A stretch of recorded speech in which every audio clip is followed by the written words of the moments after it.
Welcome to Gold Derby. I'm senior editor Denton Davidson here with Oscar winner Errol Morris, who has directed a new documentary called Separated, which is based on NBC News political and national correspondent Jacob Soboroff's book.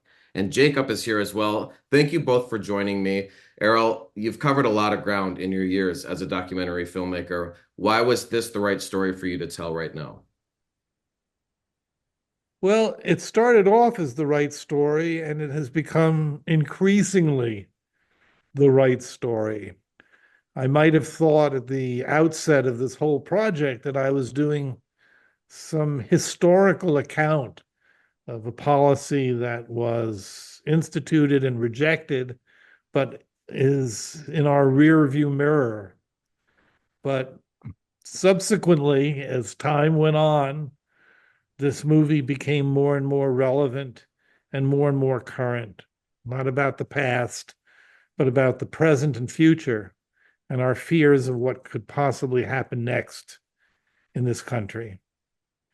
So I look at it as an important film. Uh, uh, Sorry to promote my own work so baldly, but it's a story about America, a story about racism, a story about policies that should never have been implemented in the first place, but may well be implemented again. And we have to fight against it. And Jacob, this immigration issue has been ongoing for decades. The film starts with, president after president giving speeches about immigration. So what was so different about the Trump administration versus previous administrations? And how did you get wrapped up in this story that ultimately led to your book, Separated: Inside an American Tragedy? Man, I'm so glad that you noticed that. And, I think it's the first thing that you see in the film, not to give a spoiler, um, but we wouldn't be here were it not for decades of U.S. immigration policy from both Democrats and Republicans that treat migrants as criminals and not as human beings. And Donald Trump was able to separate torture, in the words of Physicians for Human Rights, government sanctioned child abuse, in the words of the American Academy of Pediatrics, all these children, 5,500 of them, um, because the previous presidents had set up a system that was based in punishment instead of humanity. And I found myself in the middle of it somewhat unexpectedly. I think I'm an unlikely eyewitness to what the Republican appointed judge who stopped this policy called one of the most shameful chapters in the history of our country. I was covering immigration, but frankly, not with the depth and the breadth of knowledge that so many other people have had before me on this topic. And I found myself in the middle of these facilities, having been invited there by the woman who's now the wife of Stephen Miller, the architect of the policy, in order to see them for myself. And after reporting on this in the summer of 2018 for NBC, I still had questions about how the US government could do something so deliberately cruel, so haphazardly implemented, which is a pretty generous description of what they did. And so I wrote a book, and that book was read by maybe my favorite filmmaker on planet Earth. And he sent out a tweet about it, and I got in touch with him through the late great Diane Wyerman, the prolific Hollywood producer and a friend of both of ours. And that was 4 years ago, and here we are 4 years today, as Errol said, with a film that is more relevant than I think we ever could have possibly imagined, given not only the way the election went, but who President-elect Trump has picked to come in to run now the immigration apparatus for his next administration. Some of the key figures that you'll see and learn about in this film that you may not have had any idea about before watching Separated. Yeah. Miller and Homan are back and more virulent than ever. See. I want to talk about these people that you do interview in the documentary.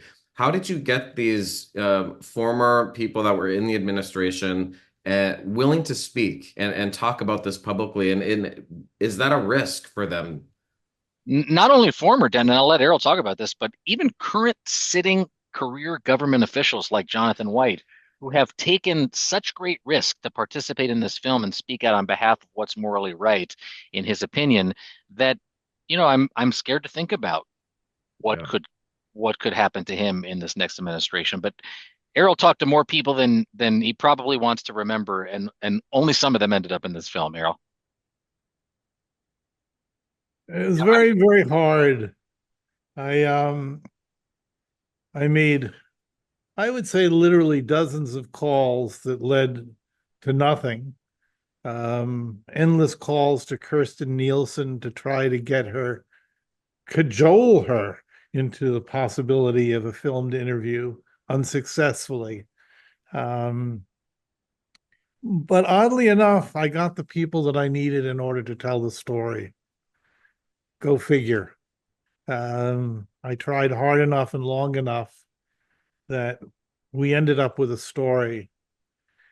Uh, Fortunately, there was material in the news, including Jacob's interview with Kirsten Nielsen, which proved to be invaluable. Um, they're an extraordinary addition to the film. Jacob once told me he thought it was the worst interview he ever did. I told him that my interview with Scott was one of the worst interviews I had ever done. But we were both wrong. Wrong, wrong, wrong, wrong, wrong. We learned a lot.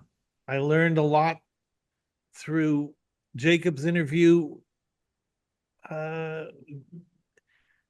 because you realize the extent of their self deception, their denial of what they were really doing. It's one of the themes that really fascinates me.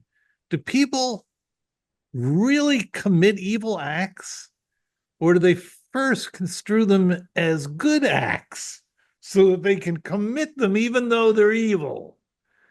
To what extent does self deception play a role in public policy? Uh, it's a story, among other things, about bureaucracy and the malleability of human consciousness and morality. It's a devastating story for me. And I am afraid, just like Jonathan White and my friend Jacob Soboroff, I'm afraid they could do it all over again. And you mentioned, you said the name Scott, and I believe you're talking about Scott Lloyd, the director of Refuge. Yes. Indeed, we So are. you said it was a bad interview, but it's not. But it's fascinating because I was watching it, and I don't want to give too much away, but it made me think Oh, like, you can give it all away. I don't well, mind. well, why did he talk to you? Like, what did he think he was there for? Because he seemed very confused, like he didn't understand anything. Like, what was he doing? And can I let me just set the scene here? Scott Lloyd was the political appointee running the Office of Refugee Resettlement, which is the legal custodian of all of the thousands of children who were deliberately taken away from their parents. And in theory, the Office of Refugee Resettlement is meant to be in charge of the care and custody of these children and is run by social workers, many career people who dedicate their lives to protecting kids. But Scott Lloyd was put there by the Trump administration, and as Errol so memorably documents, spent a lot of his time trying to get in touch with people like Stephen Miller in the White House and befriend the administration that was saying things like immigrants are rapists and criminals, et cetera, which leads us um, to his role in this debacle. And How you did know, he get the job? He got the job because he was an anti abortion activist. And he came to the attention of probably people at the Heritage Foundation, wherever, and was appointed despite the lack of really any good credentials. Um, I mean, what's going to happen next? Will the new administration weed out the Jonathan Whites, the do gooders, and the bureaucracies? Will we see something even more draconian and insidious than what we saw the last time around?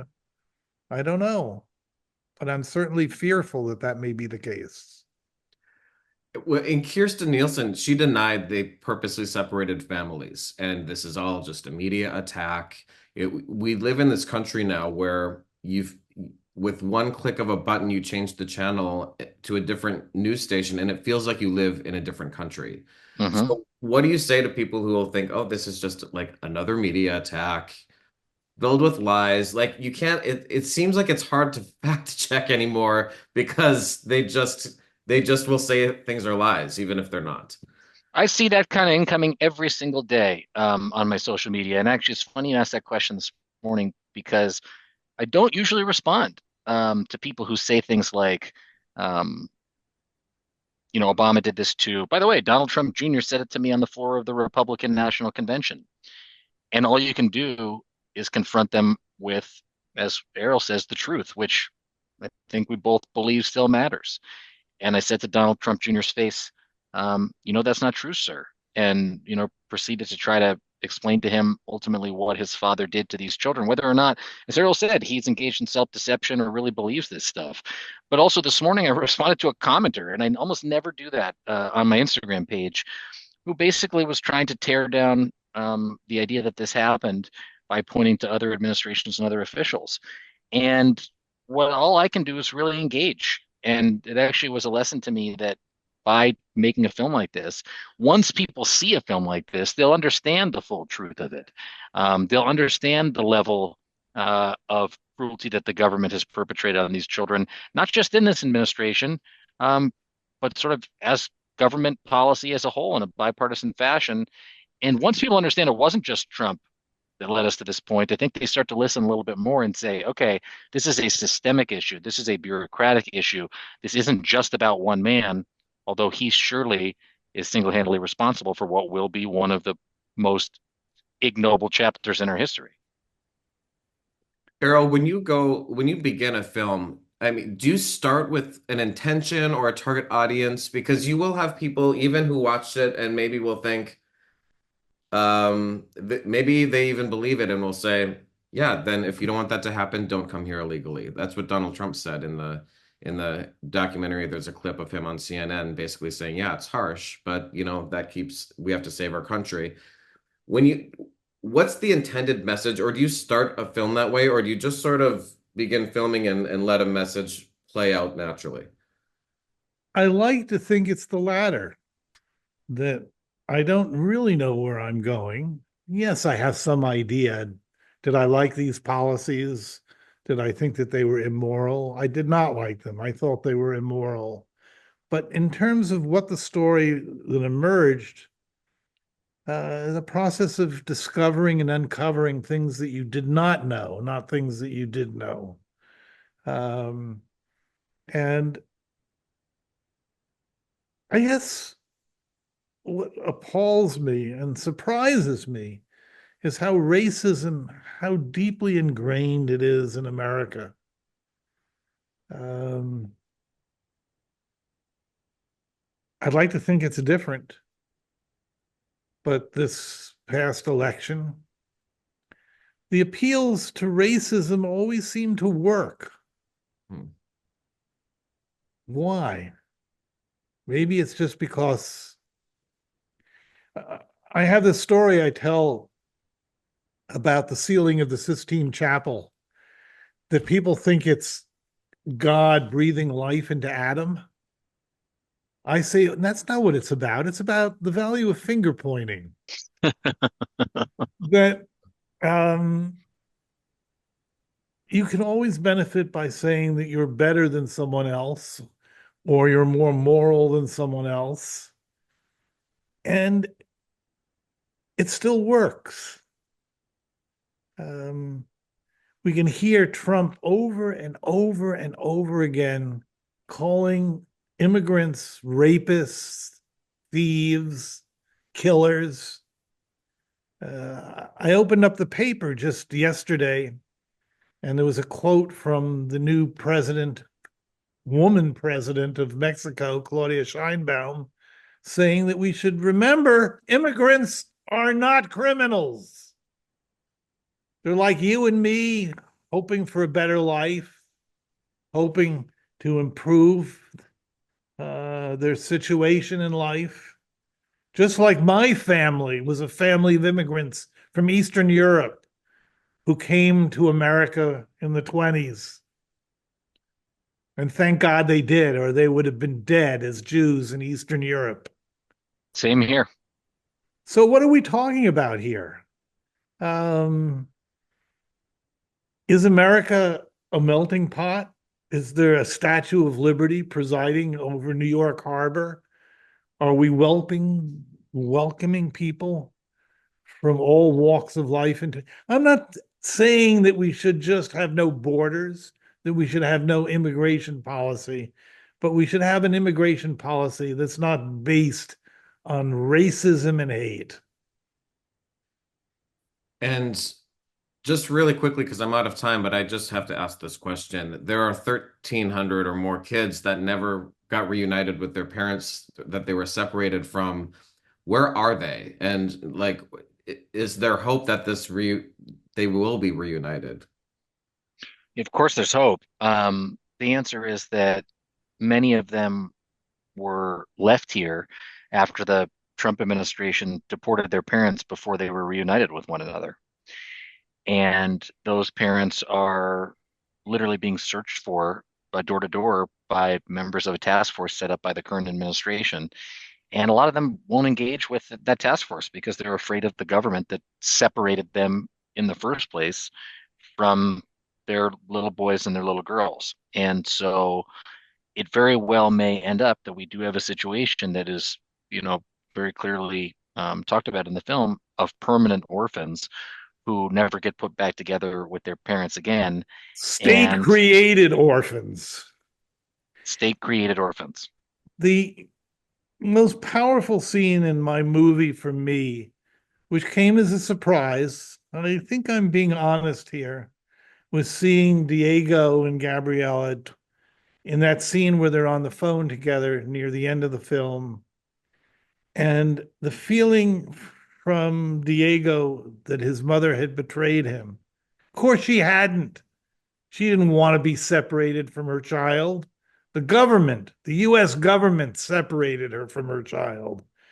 But there's the awareness that we have created permanent psychological damage.